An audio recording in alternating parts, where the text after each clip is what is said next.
welcome back to my channel. I apologize that it's been a minute or two, and by that I mean like at least a month, I think, since my last real video that I've done on here. I actually graduate from college in 2 days, so I've been a little distracted and busy. I do have a few ideas for some things that I'd like to talk about and do videos on, and I'm technically behind on some of my writing prompts. I didn't finish my writing prompt from my writing group last month and still have to officially finish that, and we've got this month's prompt to work on as well. But yeah, so a couple things coming up fairly soon once I have time to feel like I can write and stuff again. Because I'll be done with school. Woohoo! But yeah, I did want to just give that kind of update. I'm graduating college, so exciting. But also, as I've been finishing up school, because I'm a bookworm and I can't help myself even with the distraction of school keeping me busy, I have still been doing a little bit of reading. I just recently finished this. Because if you've been on my channel before, you've probably heard me mention that I love Ray Bradbury. So this one is a collection of a bunch of his short stories, some of his earlier short stories technically, I think, because it's from 1938 to 1943. So actually a fairly short span of years and quite a lot of stories. I was very impressed. But yeah, since he's one of my favorites, I figured I'd mention a couple of the stories that really stood out to me and were kind of favorites, because I can never recommend Ray Bradbury too much, and then I can at least give some sort of small video out here, even though I probably won't have anything super amazing or exciting for anyone. But yeah. So let's kind of jump right into it.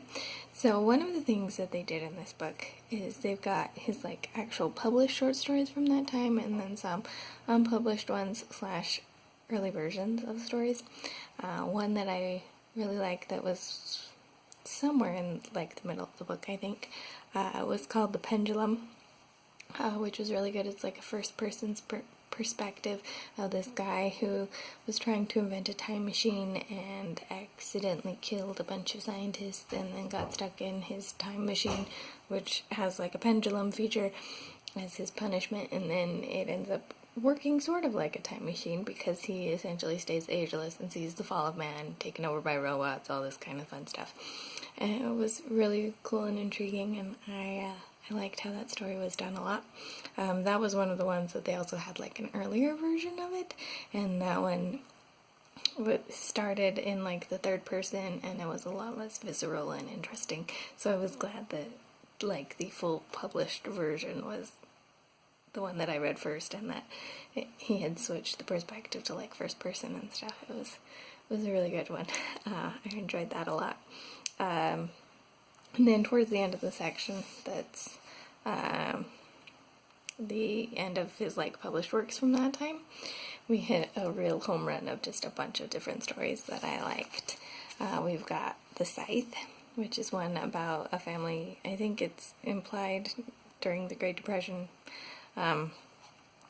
who have, started driving across country because they don't have anything else to do, and then they end up running out of gas and have nowhere to go, and then see this house, and they decide to go there, and they find a dead man there, and he's got like this farm, and there's this scythe up on the wall that he's been using to deal with his wheat farming and all that, and then it ends up being this really weird wheat farm where the wheat doesn't act like you would normally expect it to, and Ray Bradbury does some really fun things.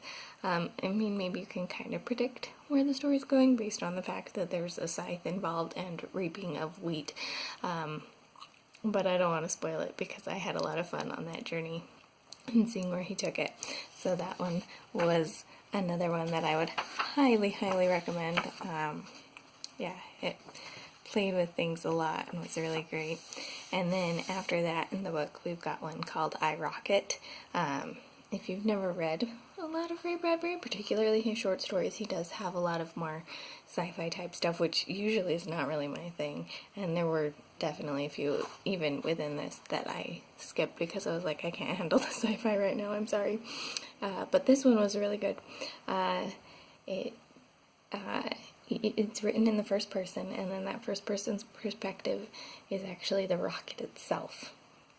And it was really unique to have a story portrayed that way, and the rocket anthropomorphizes itself, I guess, because it compares like the people inside of the ship running it to like leukocytes and your immune system and all kinds of fun things. And I was like, this is just a really fun perspective. I really like that it's the rocket's perspective talking, and the way he sees the people, and that he enjoys having the people there running him being like his life's blood and all that.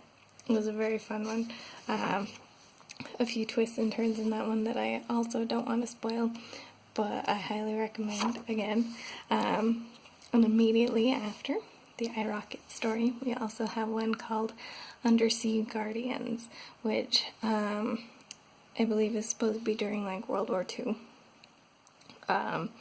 It talks a lot about like the Germans and submarines and things like that, and I mean, based on the time period that these stories are from, World War II would make a lot of sense too. But anyways, the basic premise is that some of the people who are like taking transatlantic ship travels, whatever I'm looking for there, some of them that die sort of have like a half-life under the sea, where they're trying to take down U-boats and things like that, and help protect their loved ones who are still like sailing across the sea fighting the battles of the war and stuff.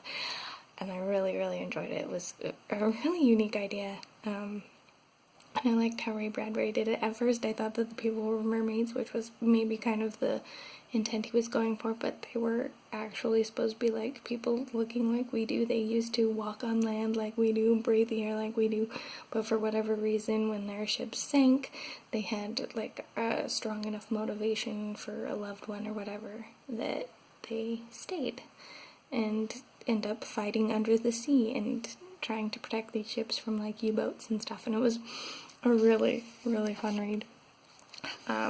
And again, such a unique idea. I just loved it so much. And then the last story that I want to talk about, which is the last like officially printed story that they've got listed in here, is called The Small Assassin. And it's about a husband and wife who have just had a baby, and then they start thinking that their baby is trying to kill them. And it's a really interesting journey into both psychoses and inverts some of your expectations while also foreshadowing what's going to happen fairly well. But I enjoyed that one a lot, and I liked that play on things, and how you could see how it could be built into actual fears that parents might have, or actual opinions and frustrations and challenges that parents might have, but playing them up to like the nth degree if your child actually could plot against you at that age and that kind of thing. And it was really, really fun, so I enjoyed that one a lot too.